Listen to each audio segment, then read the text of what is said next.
This is my cat Randy, and as you can tell, she is a perfect princess. I got her because students convinced me to. I've been coaching kids from 3rd grade to college for over 10 years now. For the past couple years, I've been teaching teachers how to coach. And one thing I always tell them to do is to start with a debate about an actual decision that you're thinking about making in your life, and tell the students, whichever side wins, that is the thing that you will do. For years, my go-to topic was Coach Sasan should get a cat, but it's also been Coach Sasan should move to New York. When I was mentoring John, it was Coach Conyers should get a fish, right? It can be what you want to eat for dinner that night. The point is to make it something that you haven't made up your mind about and where you're genuinely willing to go with whichever side wins. Now, obviously, you're the one that decides which side wins, but you want to be able to explain to the winning side why their arguments were better. So you don't want to just be like making up excuses for why you didn't like their argument. There's 5 reasons why this is a good exercise. The first reason is it's really funny. It amuses me, and that's a really big priority for me. 2, it engages students directly. Most students' first debate topic is like electoral college or minimum wage, and the opinion you're forcing them to have on these issues isn't going to make any difference in their lives. If you want students to feel like this skill set you're teaching them is going to have the potential to make some actual difference in the world, prove it to them. 3, it's a good place to start learning the fundamentals of research. It's a lot easier to look up why cats are good than to look up proposed changes to H-1B visa policy.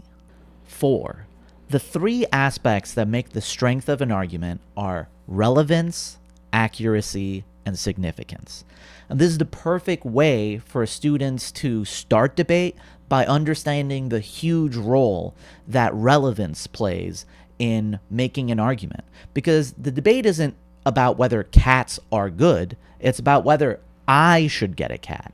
And the fact that cat allergies exist doesn't matter in the debate if I don't have cat allergies.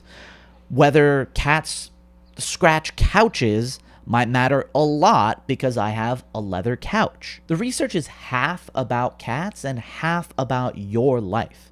And what the students need to do is link the relevant parts of these things together. 5, they get the information they need about your life by asking you a bunch of questions. And that starts them getting to know you and developing trust. Are you married? Do you live alone? How much money do you make? How much money do you spend in a month? Would you say you feel lonely or depressed? These are questions that I've happily answered for 4th graders before. And it makes their arguments better, but it's also about creating a space for kids to play in.